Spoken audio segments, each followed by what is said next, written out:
Okay, thank you for joining us today. Shalom. Shalom. Me and my sister Micaiah, my beautiful wife, of 20 years now we've been together. We want to go through a lesson explaining marriage and the importance of being married the proper way.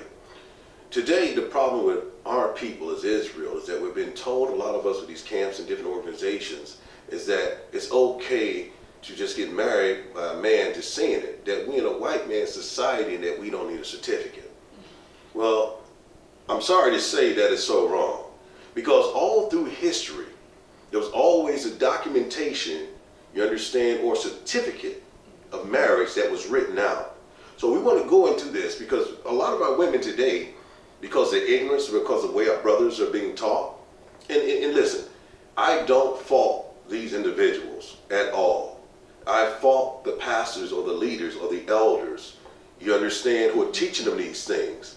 That's who I fault, because I know most people think they're doing the right thing. So I want to clear that up first.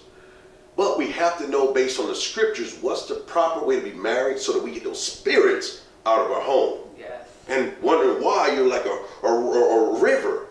You don't know which way you're like listen, when you don't have a certificate of marriage, you're like a man in a boat with no rudder. You don't know which way you're going. But when a man and a wife have a certificate of marriage, they have a covenant with the Most High. And not only that, that covenant can't be easily torn apart, because the Most High says, what he puts together, let what? No man tear it apart. No man tear it apart. So let's go to what makes a covenant with the Most High, and how no man should try to tear it apart, and how a husband and a wife should live together. The importance of marriage, what marriage means, what a husband means, what a wife means, you understand? The roles that both play. Yes. So that's what we're going to go into right now. We hope to save some marriages today while helping to build our nation. And that's the most important thing. If we can save one marriage or help one couple to get out of perdition, you understand, or sin, we've done our jobs. And we love our people, you know? We just love our people. Not only our people, we love all people, because this is something I don't like. I don't like the diversion that these camps and other people make, and they alienate certain groups of nationalities and they call them names and that. You know, that's not, to me, that is not Christ-like. To me, it's just not. My thing is this. Our biggest thing is to educate people the way Christ wants us to live in the Most High. And to know that all people are going to be in the kingdom that we have, because we got to have handmaids and servants. We know that Israel and Judah are going to be the main ones in the kingdom. We're the ones who run the kingdom. But we have other cities that have to be built. We have to be a light, not under a bushel, but on a mountaintop to give light to the whole world. And you can't do that with hate. The Most High already put enough hate in the books. We don't have to do it. The book of Obadiah tells you Esau's demise. Psalms 83 verse 1 goes into all the other nations that are going to be destroyed. We don't have to speak of it. The Bible tells us. Just regurgitate exactly what the word says. Prophesy what's to come. The other things, I was reading 2nd Baruch. The Lord said in 2nd Baruch, says, don't worry about your enemy's demise. You need to worry about your own salvation. And one thing we need to get together right now is this marriage institution that is wrong. Because through these wrongful marriages, you understand, and that adulterous spirit, and that whoremongering spirit, that lust spirit, comes sin. And through sin we inherit what? Death. Remember, many are called, but what? Few are chosen. And we can't build a nation that way. There you go. You got to have eyes to see and ears to hear. If you don't have that, I'm sorry. You're already damned, because you're following who? Men. Yes. You're following regurgitated words of men, which is vomit.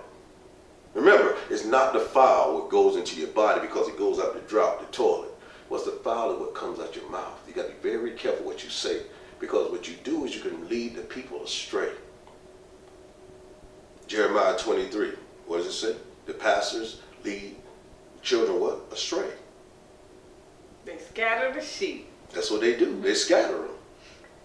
Because the teachings don't line up, and what happens is there's confusion that comes when things don't line up with Scripture. When confusion sets in, people go this way and that way seeking the truth. So we're going to give you some truth today. saving our marriage, building up the nation of Israel. And we say the nation because in order to build a nation, you need what? Building blocks. And what are the building blocks of a nation? Families. Families. The families are. And not only just our families of Israel, but the other nations who are going to join us because they got to be righteous too. All right. We're going to go, we're going to read 2 Timothy. We're going to read 3 through 16. I'm going to let Sister Micaiah do a lot of the reading here, and I may elaborate a little bit so we can get a better understanding of what marriage truly is. Sister Micaiah, if you would kindly read, I greatly appreciate it. 2 Timothy chapter 3, verse 16. Says, all scripture is given by inspiration of Yah. The bishop. Of Yah. The Pope. Of Yah. I thought we had pastors supposed to be giving us these words. Of Yah. Go ahead. And is profitable for doctrine, for reproof, for correction, for instruction in righteousness. And that's what we're here for. To give instruction and correction in righteousness, truth. You understand? In the Most High's ways where He wants us to live. That's what we're here for. We need to follow the scriptures for righteousness and correction and reproof. Today we're going to go through the scriptures and verse 17. Verse 17, that the man of Yah may be perfect, thoroughly furnished unto all good works. To all good what? Works. All right. We need to follow the scriptures for righteous correction or reproof. Today we're going to use the scriptures to give righteous correction in our nation's view of marriage. Yes. Because now a lot of our brethren are in error. Simple as that. They're in error. And they feel like, you know, we're taught by men, you know, and they say that, you know, that the Bible, a lot of people say the Bible is written by man, and we just read that it's all divine scriptures given by the Lord. And a lot of men feel like, you know, you don't need a certificate and all of that, that we're in captivity and that's the white man's laws, which is the dumbest thing I've ever heard, because without a certificate, there's no heritage. Wow. So we want to go a little bit deeper. We're going to show you in the scriptures the misleading and sinful teachings that are going on today. We're also going to go into the role of a husband and wife according to the scriptures. That's one of the main things. Let's break down the roles, what marriage is, the husband, the wife, so we can get a better understanding. First thing we want to do is we're going to go into the definition of marriage according to the scriptures. And we're going to go into the Strong's Concordance, and we're going to break down these words. One thing I want you to understand is that when we left Israel, or when we went into captivity, and the languages were basically converted to Greek. You understand? And a lot of times that in that conversion, some of the words took on a different meaning. The best way to get a deeper understanding of what a word truly means, because with our language, with our writings, every letter has a significant meaning to it. It's very important to know this. And so we're going to break these words down so you get a deeper understanding.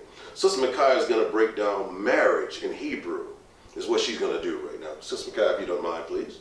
All right, so marriage in Hebrew is pronounced onah, and that is the Strong's H5772. All right, so the spelling is ayin, vav, nun, and hey. Ayin means to see, vision, protection. Wow. Very key. Very key. Watch, focus, experience. Vav means add, secure, another key word, hook, nail, connection. Well, let's go here for a minute. When you say, you know, ayin, see, vision, which means you have eyes to see. That's when it says eyes to see and ears to hear. When you're married, you see things that other people may not see. When you're in a covenant with the Most High. Protection. Marriage protects. Because there's a lot of beasts out there. There's a lot of men that are not what they seem to be. Likewise, women also. Focus, experience. And you get focus and you get experience through the word, because the word gives you wisdom. You understand? And when you become married, you understand, a lot of times you have time to be focused and get that experience because you're not out and about doing every other thing. You're focused more so on the family and that institution. Or even just connecting the two life experiences, right, you know, and learning from each other. There you go. On that level as well. That is so. Now, ayin, what does it say again? Okay. Ayin is see, vision, protection, watch, experience, vav, add, secure, hook, nail, connection. Wow, I like that, because of vav, you know what it reminds me of? It reminds me of when Ishmael went out, and when he was out and about, his dad, Abraham, went to visit him. And when he went to visit him, his wife that he met, she was cursing out the children. She didn't wash his feet. She didn't treat him. She was very rude to him and mean. So he said something to her. Now, mind you, if she knew what that meant, I don't think she'd have went to her husband and said it. He says, when your husband come back, I want you to do something for him. She said, yeah, well, what do you want me to do? I want you to tell me to take the nail out the tent. She had no idea what that meant. But when Ishmael got back, he knew that was his father, and he knew that meant that he had to get rid of that woman, that she was no good. You understand? Likewise, when he met the second wife, one thing he said to her, because she was a much more pleasant woman, she treated the children well, and she washed his feet. He said, I want you to give your husband a message for me. You understand? He said, I want you to tell him to keep the nail in the tent. Don't take it out. And she was joyful. She went to her, and he knew that means keep this woman. She's a good woman. So all these words mean something. Nun, continue. Air, sun, manifest, sperm. Wow. So what do you get from nun? It's a continuation of someone's heritage. There you go. Okay. Air, sun. And how does this continue? Through what? Through the sperm. Through the sperm. That's why it's important to break these Hebrew words down. Yeah. Hey, window, reveal, look. What does that mean to you? It's actually the beginning of the continuation of a person's inheritance. There you go. It's also the beginning of security on a national level. I like that. I like that. On a national level, because as a nation, you know, as a saying, when someone hurts one of us as Israel, you understand, it's an act of war. But when we hurt each other, it's breaking laws. You understand? So when you think about that, you know, it means so much to be a family. You understand? It means so much, you know, and families are building blocks of a nation. And that is so important. Family through marriage is the root of a nation. The Hebrew letter nun is the spell of the Hebrew word marriage. It makes crystal clear marriage is a holy connection between a man and a woman. Not a man and a man. Not a woman and a woman. Okay. It is a cured arrangement. Now I have to say that because it's foolishness today. Oh, man. With all of this transgender, this is transgender that. And they got 5,000 names for the sexuality. You know, everything that Satan does is confusion. The Most High doesn't bring confusion, he brings clarity. He brings peace. You got people marrying bridges and trains. A lady married a tree. One married the ocean. It's just nonsense. Let me keep going. All right. A secured arrangement that not only involves protection, but is essential to carry on heritage and bloodline. When marriage isn't honored or respected as it should be, it destroys the family unit and therefore destroys the nation. If you think about the curses that we are under as a nation, the first thing that was done when we were made slaves was to remove what? Our name or our heritage. Okay? Then constantly and systematically the men is removed from the house. Our families were destroyed first and are all still systematically being destroyed to keep us from growing as a nation. You know, I think about early in the 60s, you know, we fought together. We always together, strong. We know black men never tell a black woman what to do. But all of a sudden they got women's lib. Yeah. And then they got the black women joining. Yeah. You understand? Women's lib wasn't made for us. It was made for them.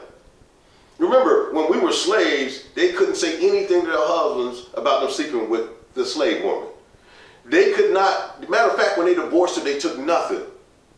Women's lib was started for them, but what it did was it drew our women in, and the next thing you know, there's division. They went further. We'll give you money, but the man can't be in your house. Why would they take the man out of the house in order to give money to help out if you're truly helping? Because when a man's in the house, there's a stable environment. There's a mother and a father. Her job is to give direction. His job is to enforce it. But when she gives direction, he's not there to enforce it. The house is out of order. There's no balance. It's an unnatural situation. It's unnatural. Just like a man, two men together. Unnatural. Women together. Unnatural. What does natural mean? Look out in the wilderness. Look outside. When you two birds together, do you see two male birds? Do you see two male lions together with mane? Huh? So this is what we got to stay on the natural. And marriage is a natural order. All right. Let's move to the next one here. All right. Next we want to go to follow the laws of our captivity. We want to go to 2nd Baruch. And we're going to go 21 to 23.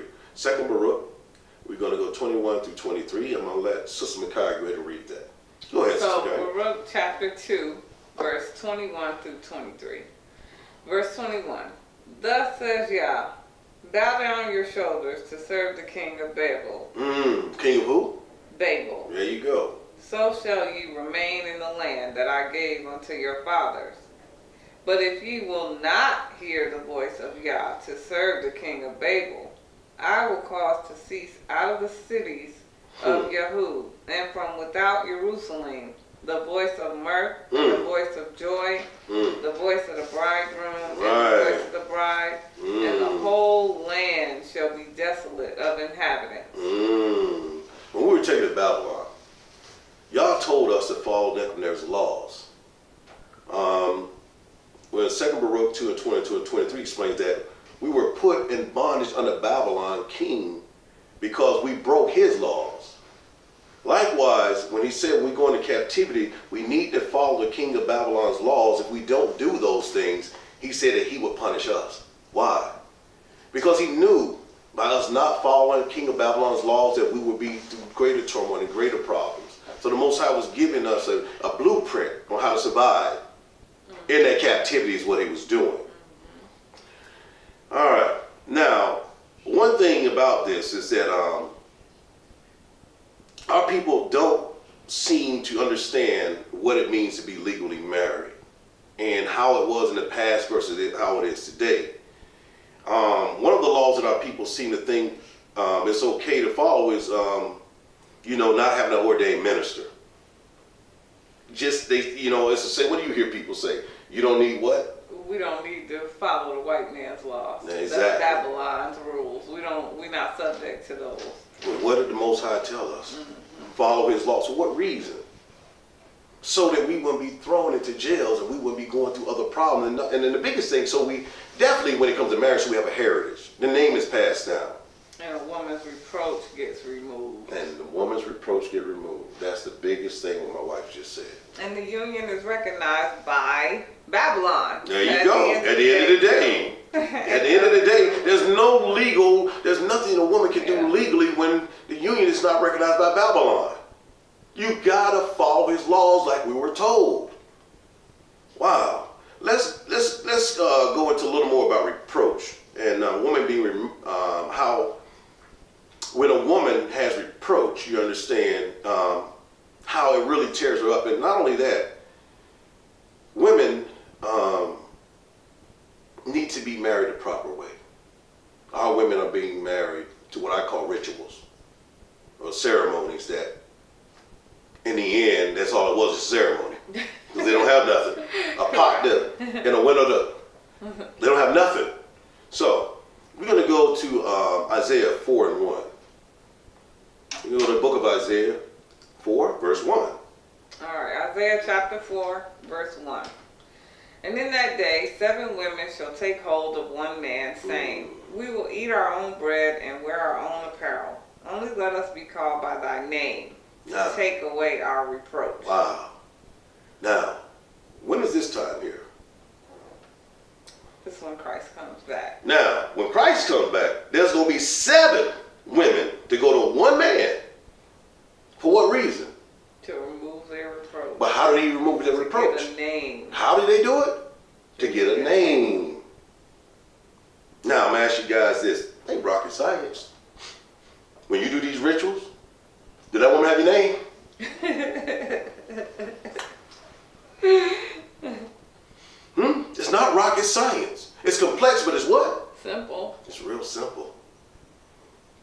have to follow Babylon's laws in order to give a heritage to your children, so you have a recorded record. And that woman doesn't have reproach or shame. We're going to break down the word reproach. Sister Micaiah, go ahead and break that down for me, please. All right. So the Hebrew word for that is kerpah. Kerpah. And that is from the Strong's H2778, which means disgrace, rebuke, reproach, shame. Okay. Wow. So when you get into the spelling, you have chet. We're gonna break these words down individually, because I want you to truly understand what reproach means. Go ahead, please, my sister. Each letter is chet, resh, pei, and hey. Okay. So chet is outside, divide, half. Now, let's break that word down. Outside. So when you don't marry a woman, she feels left or outside, or half of. I mean, you had an example of that, right? Yes, it's so many times when I was in church or Kingdom Hall, whatever you want to call it. A lot of the single women would express how they feel like they're outsiders, that they're not included in things, they're left out, basically. Resh is first, top, beginning. Now what do you get from that? A valid point on that one. So the first, resh is one of the things I get from first is, the first thing that happens when you don't marry a woman and don't give her a name is her reproach is first. She's embarrassed. And it's on the top of everything. It's the beginning of all that she sees and receives around her. Because people ask, and they want to know. And when you get married. When you're getting married, and you're a couple or whatever. She don't have your last name, I mean, there's so many things that falls into resh. You understand, as being the first, top, or beginning of reproach or an embarrassment. What's the next word? Pei is blow, scatter, edge. And what do you get from that? And a lot of times, and I'll say from my own personal experience, a lot of times we as women can be dissuaded and blown here and there, just following different philosophies of being deceived. And I'm going to tell you why. First. And I'm going to tell you why. First of all, when you don't marry a woman properly and give her your name, there's a spirit that comes in your home. Yes. And that spirit leaves to blowing like the wind. What that means is that it's easy for her to leave your home and go the other way and be blown away.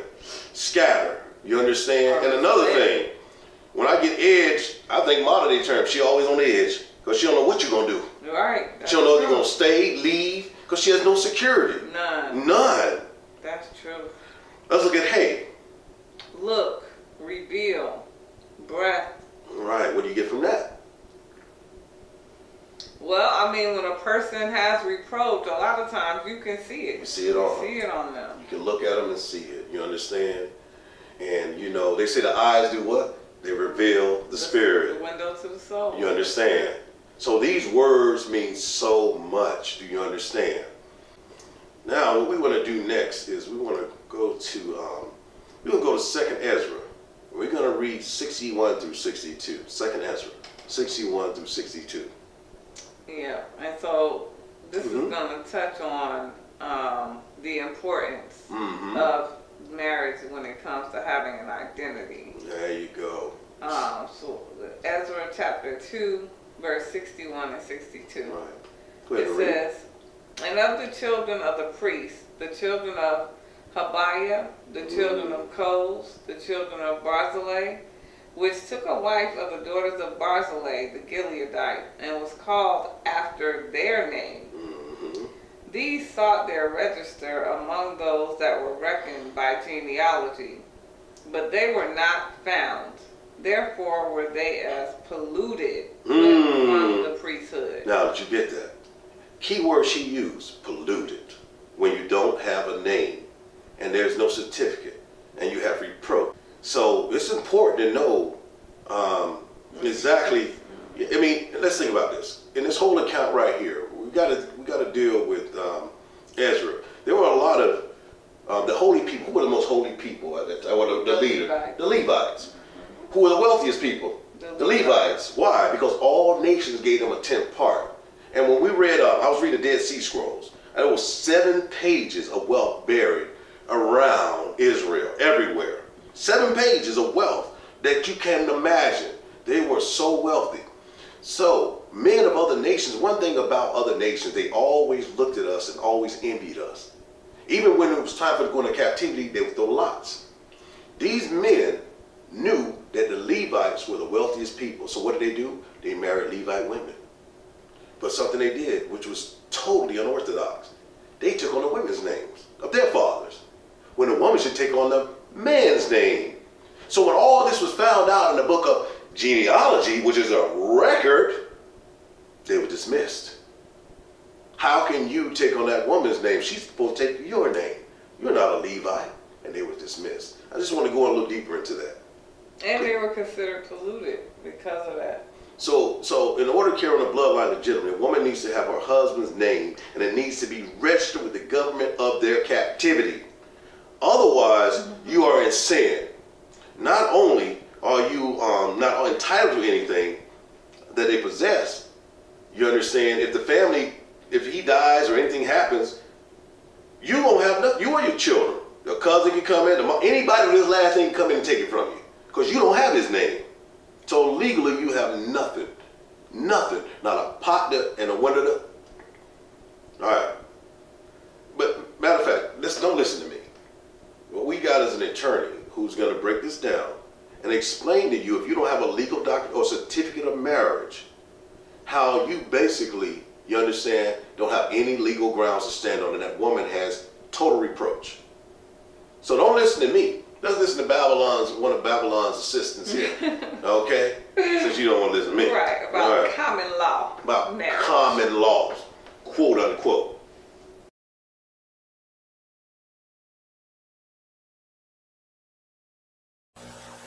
Hi, I'm Rachel Miller, the Relationship Manager, and I am your family attorney and relationship educator.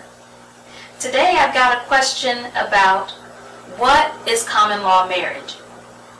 So a guy asks, "Hey, relationship manager, my girl and I have been together for over 10 years. Are we common law married?" The answer is no. And here's why. First, each state has its own requirements and laws regarding family law. And to date, only a couple of states in our nation actually recognize common law marriage. Number two, people are often under the impression that just because you have been together for so many years, or that you've lived together so many years, that you are automatically common law married. And that is just not the case. There are typically rules for those states that allow common law marriage, requirements that you must meet in order to meet their definition of being common law married. The first one is there must be an agreement to be married. You and the person you're with must agree that you intend or plan to be married. That this is your mindset and your intent. You plan in your mind that you're married. Both of you have agreed that your status together is married. So it first must be that agreement. Secondly, you must tell other people that you are married and introduce this person as my spouse. This is my husband. This is my wife. They call it holding yourself out to be married. So you're making it known and making it public knowledge that you are actually together in a marriage relationship. Thirdly, there must be cohabitation. You guys must live together. So unless those three elements are in place, you will not meet the requirements for most states who allow common law marriage. So we know that you have to hold yourself out, you got to have the agreement to be married, and you got to cohabitate. Unless those three things are there, no common law marriage. One thing about common law marriage, and I would say one reason why a lot of states don't recognize it is there's like a public policy or kind of like a social norm that we want children and families to be raised in more legitimate, stable, long-term environments. So as a public policy, that's why a lot of states don't allow it. However, the problem with common law marriage, even if you meet all of those requirements, is it can lead to problems. Let me explain it by contrasting common law marriage with a traditional marriage. With a traditional marriage, you have witnesses there. It is a marriage where there's paperwork, it is formal. One of the first things you're going to do when you get married is go down to get a marriage license. And you're getting that marriage license from the government. Typically, it's going to be the county that you live in. From state to state, that might vary, but typically it is the county. And you go to get your marriage license, and once you have your wedding ceremony or have someone to officiate, that officiant fills in a place on the marriage certificate, your marriage license. And then that is taken back and filed with the government. And so you have this record of a formal marriage that is legitimized through the government and is entered as a public record. You have witnesses there, assuming that you did have a public ceremony. There are people there to witness and formalize your actual marriage, and it is on file with the government. Now contrast that with a common law marriage. For the most part, the agreement is kind of between you two, and there's really no record, there's nothing really formal about it. A few people might know that you're calling yourselves married and that you're living together, but it's nothing really formalized, and it's hard to prove.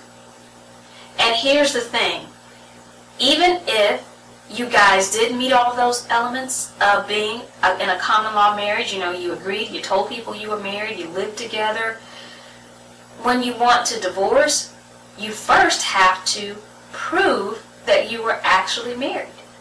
You're not even entitled to a divorce yet. You got to prove that a marriage actually existed.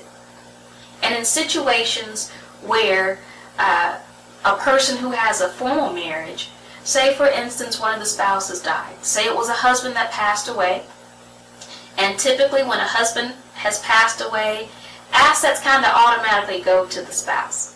That 50% community property, it kind of automatically is presumed to go to that spouse. Well, if you're common law married, that presumption isn't available. It's not really there because we don't really know if you're married yet. So to even get to the property, to get to certain divisions of rights and so forth, you got to prove to the court that you were actually married first. There is no presumption that you are married. You got to prove that up first.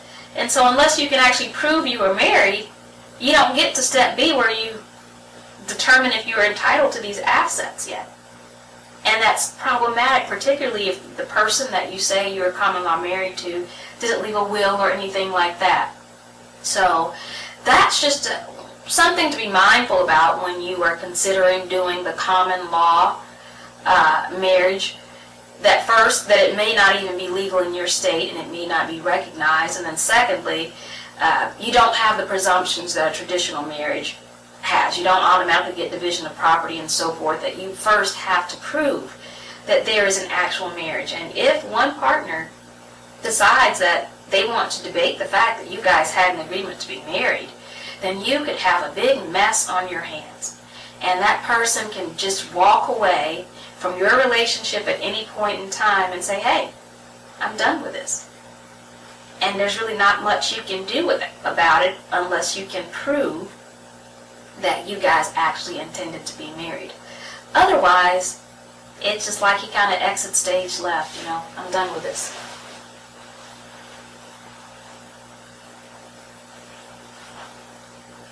Did you catch that? It's best to get married.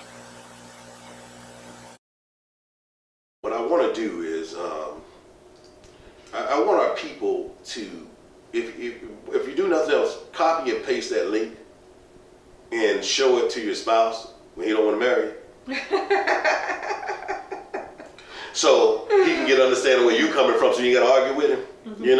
Likewise, you know, men, you need to do the same thing with your wife, because you need to understand that security that comes with a certificate of marriage and a covenant. Because once you sign that paper and there's heritage, and you give a heritage, there's also a covenant. And that's the biggest thing you need to understand. There's no covenant when there's no record. There's no covenant. All right. Now that we've looked at the video, what we want to do next is we want to go into the marital roles, you know, of a husband. What does it mean to be a husband? What does it mean to be a wife? And then we want to break it down in Hebrew so we get a better understanding. Sister Makai, if you go ahead and break down the marital roles of a husband in Hebrew, I greatly appreciate it. Okay, so the Hebrew word for husband is Baal. Okay. All right. And it's not talking about the deity. All right. So we're going to reference H1167 from the Strong's. The deity is H1187. All right. So this word is used 15 times to mean husband in the Old Testament. All right. So it means master, to marry, husband, owner, man, captain. And it's spelled Bet, Ayin, Lamed. Okay. So Bet means house, inn, family, wound. Ayin means watch, protection, see, vision, experience. And Lamed means teach, instruct, bind, and force. Wait a minute. You threw me a little bit, because I thought that most of our women said, man, don't teach them nothing. The black man don't tell them nothing. Man don't tell me what to do. Man don't tell me what to do. Now I'm looking here, and Lamed says teach, instruct, bind, force. So, according to the Lord, a man's supposed to tell you what to do. You understand? Let's break down the word. As a matter of fact, let's break down Baal. Let's break this down, what husband means. To marry, husband, owner, man, captain, house, family, womb. And the one thing about husband, it also means Lord or over. So we got to understand that that is a very, very important title. And men, you need to hold that title to your heart. You gotta be a husband. Husbands are supposed to be spiritual leaders in the house. You know, the order goes that the child answers to the mother answers to the husband answers to Christ, and Christ answers to the Most High. So that means that the Most High feeds Yeshua, or Yeshua feeds us, and we feed our wives. That's the order. When you have a woman not listen to her husband, she's out of order, because she's been fed, you understand, spiritually by the Most High through Yeshua and the Holy Spirit, the Comforter. So we got to understand that there's an order that comes when you're in a family. And just to touch on that, ladies, a lot of times the Most High will give men insight into things that we can't necessarily see. And in our own personal experience, back in my days where I'm like, a man's not going to tell me what to do. Oh, I remember that. You know, I put myself in some dangerous situations, and all praise to the Most High that He protected me through that. But that's the thing, like, the Most High gives them this insight to feed it now to us, to teach and instruct and even protect us and our families. Listen, man, there's no reason that we should be leaving our wives in charge to run the house or to be spiritual. In order to have a spiritual house, you got to be a spiritual leader. From the empty is empty, and from the full is the full. Okay? You have to. You have to put in order to get out. You can't have I very rarely hear a woman complaining saying that, a man complaining saying my wife ain't spiritual. She won't pick up a book. But I hear it all the time with the women. That's out of order. The Most High said you are to lead the house spiritually. How can you have a spiritual home when you're not a spiritual man? It's oil and water. It just don't mix. Our role in the household is the most important. The family is a reflection of our leadership in the house. This is why society is so focused on driving our men out of the house. You got to understand that. And it seems like they got permission of our women.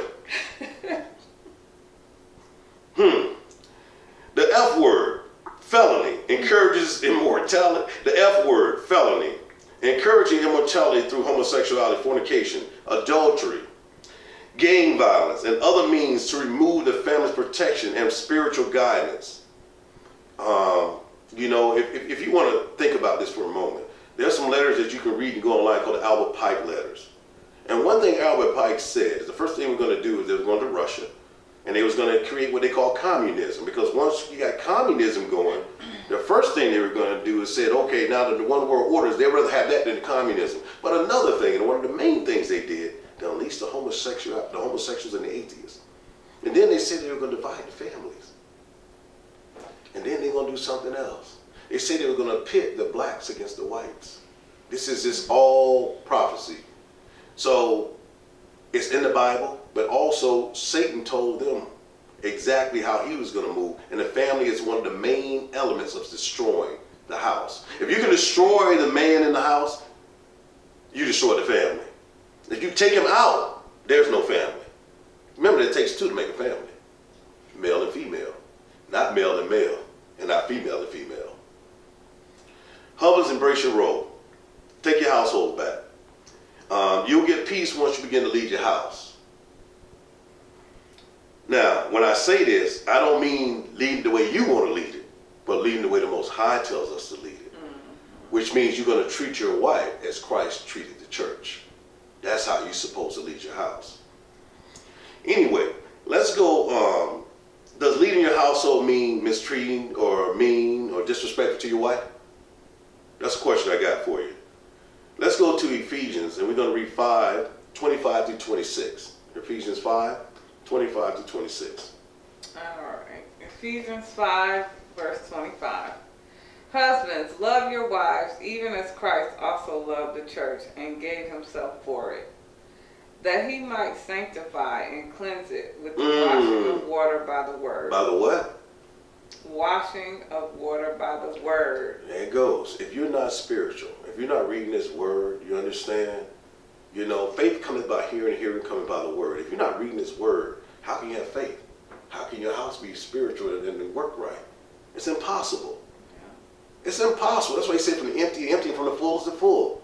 You got to invest in order to get something out. You've got to. He says the sanctifying and cleansing takes place through the washing of water by the word of the Most High. You know, if a husband is unholy, I'm going to say this again, how can you teach your wife to be holy? So oil and water don't mix. When a husband treats their wives more forgivingly, tenderly, and lovingly, you will get a more tender and loving wife. What you put in and what you get out. You know the saying. What's that saying you always say to me? I'm a reflection of you. You're a reflection of who? You. There you go. You know, our wives are a reflection of us. They really are. That's why they're from our bone. They're from our rib. They're a mirror image of us. Yeah. They take on our ways. They take on our ways. It's true. I mean, I've heard my mom say, you know, I laugh at you too because, you know, she acts like you and you act like her. My mother even picked that up, and it's funny, you know. You have to invest to have a successful marriage. As simple as that. You have to read the word. You have to understand that this word is like a bank. You know what I mean? As long as you got this word, you'll never starve. You'll never go hungry. You'll never go without a home. You always have a home.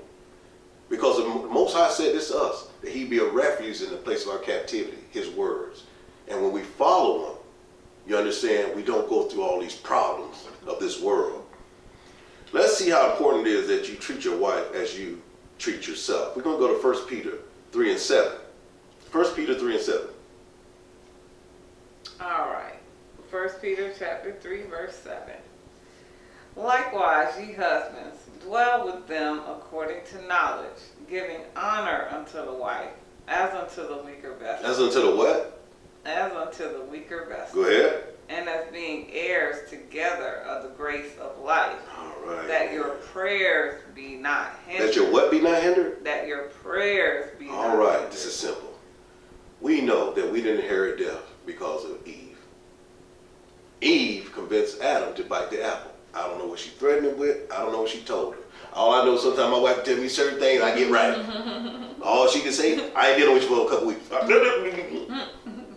I don't know what Eve said or what she threatened him with. All I know it worked. But we didn't inherit that because of Eve. We inherited it because of the man. She's a weaker vessel. That's why Satan went to her instead of Adam. If he went to Adam, Adam would be like, Satan, get away from me. But he went to Eve.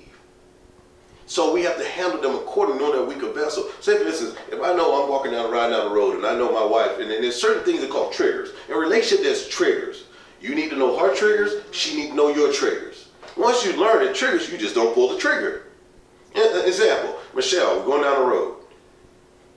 I know I got my GPS in front of me and telling me 5 miles straight. She keeps telling me, you need to turn, don't go that way, turn that way. I'm like, I got it, sweetheart. You told me once. Okay, I got it. Then she says it the second time. I got it, sweetheart. We keep riding first. She says it the third time. I'm like, oh my God, this woman did not. Father, did she not listen? I got it. Now, something inside of me said, this woman say one more time that we got to go that way. I'm going, oh, she's bugging me. And then she says the 4th time. Now, I immediately, what is a man's response normally? We get frustrated, what we do? Raise our voice. And what does a woman normally say? You trying to argue. You want to start something.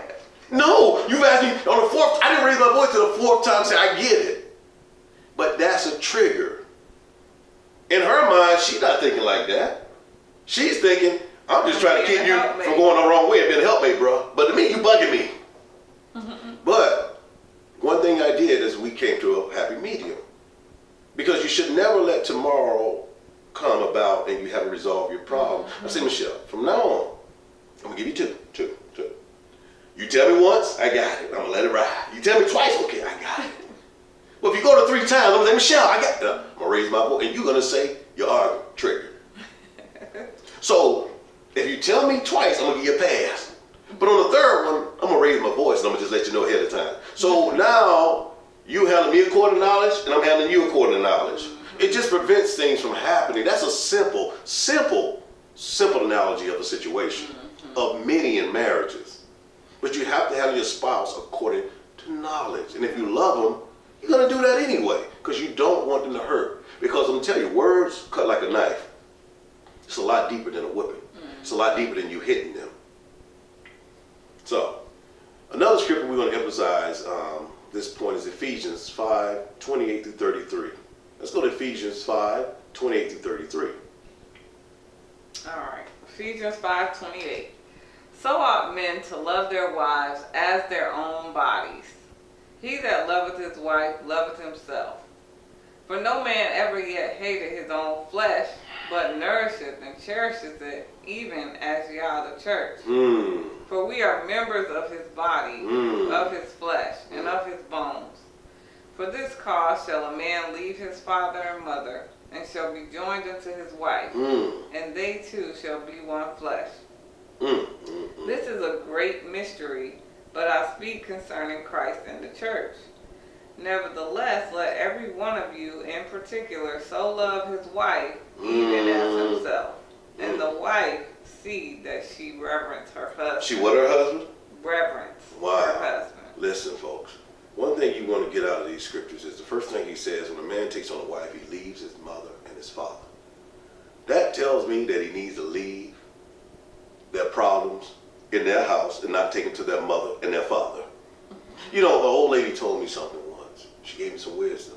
She said, you know, she said, you can go to your family and complain about your wife. She said, they're going to be upset with her and they ain't going to like her. He said, you're going to forgive her, but they still going to hold on to it. Keep your problems at home.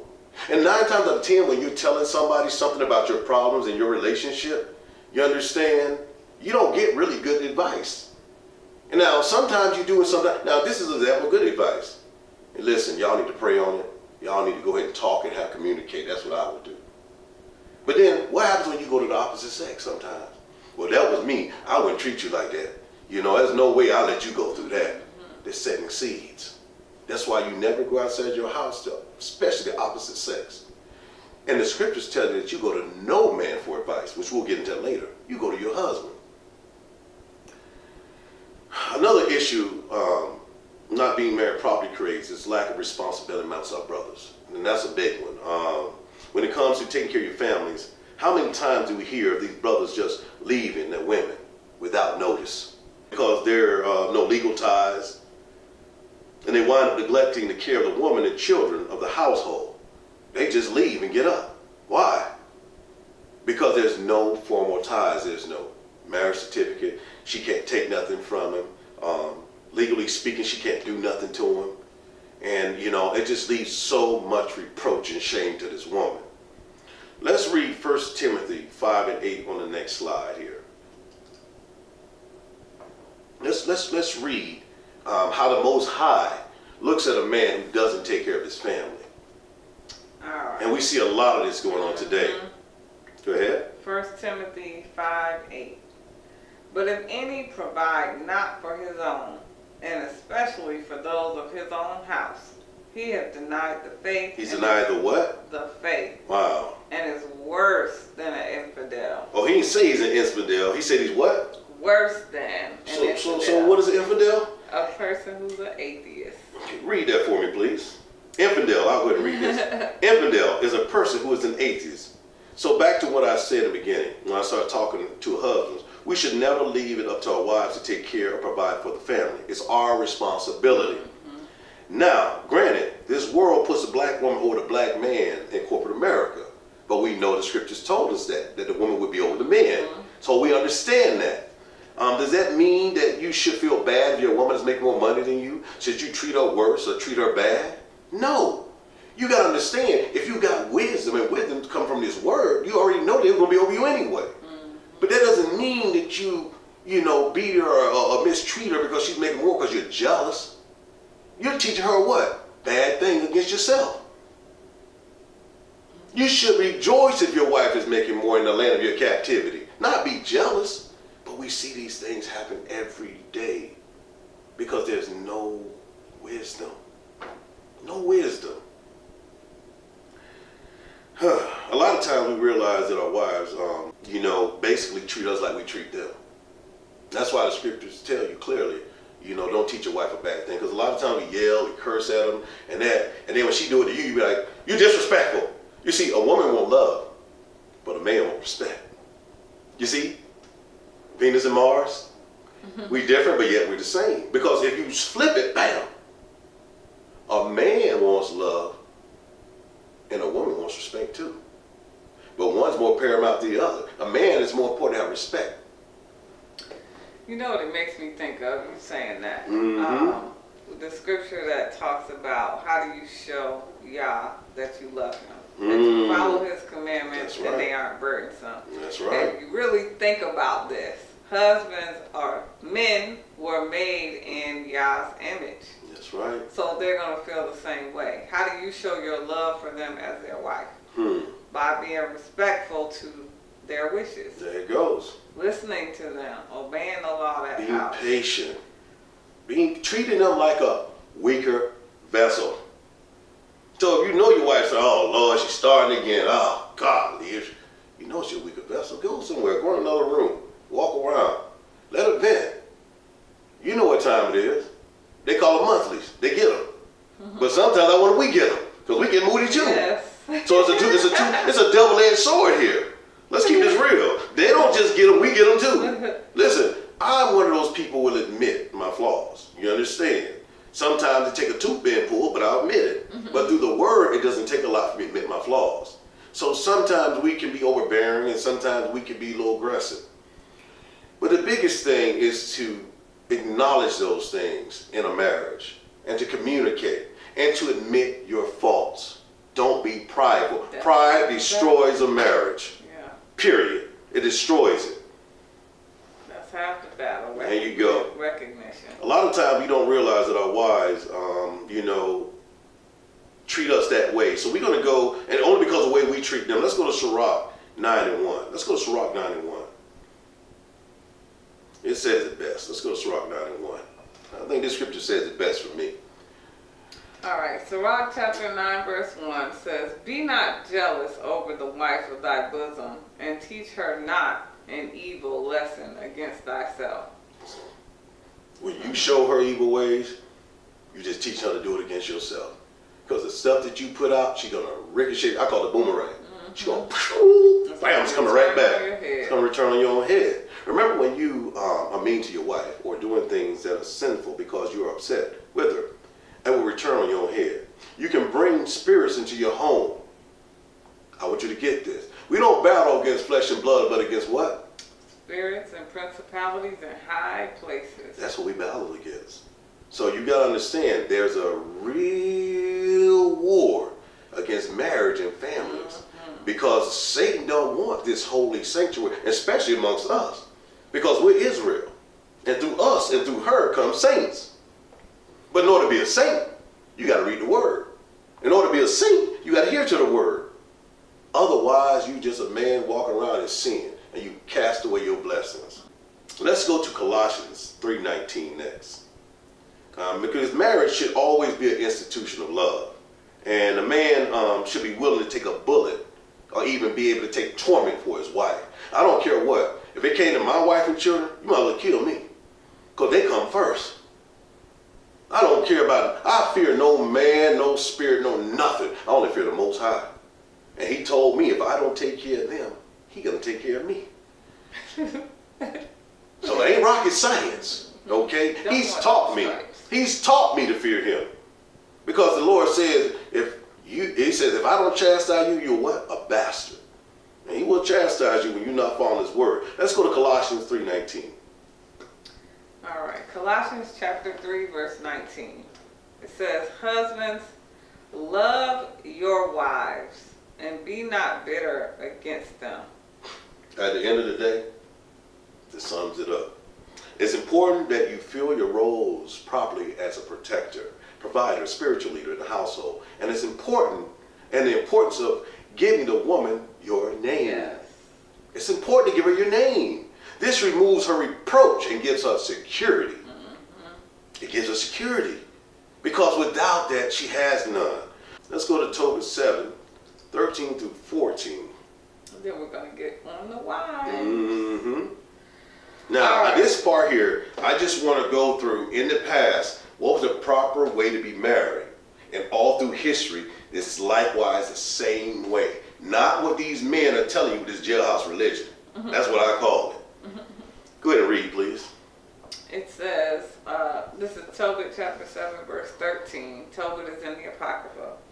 It says, then he called his daughter Sarah, and she came to her father. And excuse me. When she said Tobit, you got to remember, folks, a lot of these books, the reason we don't know and we're upside down in this world, we came into this world, the Lord gave us laws, judgments, statutes, commandments, kept us walking right side up. But just like Satan, when he takes that cross and he inverts it upside down, it becomes satanic. Likewise with his doctrine, that has turned the Most High's words upside down. So we're born in this world and we listen to the doctrine of the regurgitated words of men, we end up walking upside down instead of right side up. And that's what's going on today. We're doing everything backwards based on regurgitated words of men. Let's see what the Father says. Tobit is in the Apocrypha. The Apocrypha, lost or stolen books. And these are the books you need to fill in the gaps. That's what it does. Yeah. It fills in the gaps. You know, that's why they took them away. Yeah. You know, the Apocrypha just means lost or stolen books. The King James 1611, the original Bible, has the Apocrypha. So, go ahead. All right, Tobit 7, verse 13. Then he called his daughter Sarah, and she came to her father, and he took her by the hand and gave her to be wife to Tobias, saying, behold, take her after the law of Moshe, and lead her away to thy father. And he blessed them, and called Edna his wife, and took paper, and did write an instrument of covenants, and sealed it. Wow, he did what? He had he took paper, did write an instrument of covenants, and sealed it. So, when we would get married, there would be an instrument of covenant to give what? A heritage. The Bible is our heritage. Everything's written down. You understand? That's recorded. Whenever you get married, you need an instrument of covenant. Likewise, they did. There's a piece of paper, but if you go deeper into the books you read, you see that they took their ring, they dipped it in wax, and they sealed it also. Now, mind you, our people had been taken to Nineveh. They were in captivity, you understand? So, even in that captivity, they followed the laws.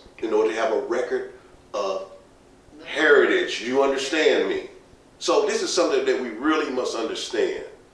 And the beautiful thing here is that he called Adam and he took a piece of paper and he sealed it. That means it was binding. There was a covenant between them and the Most High. It was binding now. And let's see why he did it that way and not the latter. Let's go to Tobit 8:6-7. Let's go to Tobit 8:6-7. Well, this will help us too with the mindset that we should be in when we're looking to marry someone. Right. That's a great... Because you got to have this mindset. Go ahead and read, please. Tobit chapter 8 verse 6 says, Thou madest Adam and gavest him Eve his wife for a helper and stay. Of them came mankind. Thou hast said, It is not good that man should be alone. Let us make unto him an aid like unto himself. And now, O Yah, I take not this my sister in lust. In what? In lust. In what? In lust. Go ahead, read. But uprightly. For what reason? Therefore mercifully ordain that we may become aged together. Do you get that? He said he took her uprightly, not in lust. A lot of these situations today is just lust. Be in lust. They see these women at the meetings, they see them at the functions, and they just want to get with them. But they have no intentions of being with them until they're what? Come age together. You see, when you become married, your Lord say, what I put together, let what? No man tear apart. When you tear apart a marriage, it's like a garment, and you rip it. No matter how you look at it, when you look at it, you cannot put that piece back together the same. It'll never be the same. And you can't put a new garment with an old garment, because it what? Rips it. Just like in a marriage. That's why you say stick with the woman of the bosom of your youth. That's the old garment. But so many men want to go get a new garment. And it just don't mix. And it don't fit. So we have to listen to what the Most High say and not regurgitated words of men. You know, you have to take these women in an upright fashion. And that means giving them a certificate of marriage so they have your name or heritage so they don't have reproach. My people, we err. We err for lack of knowledge. It's in the book, but do you have ears to hear and eyes to see? It's here. It's here. But you listen to these men, do you understand that a lot of this started because these men were lustful? I don't blame the brothers who doing it, and I don't say that it's them and they just, you know, a lot of them don't know. It's out of ignorance because they've been listening to other men. But it doesn't line up with Scripture. And it gives the woman so much reproach and the children no security. And we can't build a nation that way. Wow. All right. Let's get into the woman's role. What makes a good wife, you know? Let's get into the role of a good wife since we've gone over the husband. And I hope you men have seen that, going through these scriptures, that your role is paramount, is important. You know, you set the tone in the home. You're the one who dictates whether, you know, a certain news show come in or a certain program comes in. You're the one who dictates what the family eats and what they do. You know, you set the tone for the family to be righteous. When you set no tone, you got silence. It's dead. And there's no order. There's no order. You have to set a tone. You understand? Go ahead and read, please, Sister Micaiah. All right. So the Hebrew word for wife is actually two words. It's Yeshad Nashim. All right. And that word is broken down. Nun, Shin, Yod, Mem, Aleph, Shin, Hey. Nun meaning continue, air, seed, sun. Shin, two danglers, sharp press, fire. Yod, arm, hand, work, hand, reach. D. Let's go in a couple of those words. We'll go ahead and read the rest of them, then we'll go ahead. Go ahead. Mem is water, chaos, mighty, blood. Aleph is strong, power, leader. Shin is two danglers, sharp press, eat, consume, destroy. Hey means look, reveal, breath. Oh, wow. That's So pretty deep. it's pretty deep. When you really You know, so let's go into none. I'm sorry, H802 is the reference in the Strong's. Sorry. Okay, gotcha. H802. When we go to none, it says heir, seed, son. We know that wife, remember, a lot of times our women don't understand why they're so chastised, why they go through so much of the balding of the head, the odor, and the things that the curses that the Most High put on them. And I'm going to tell you why. The first thing you read is none, continue, heir, seed, or son.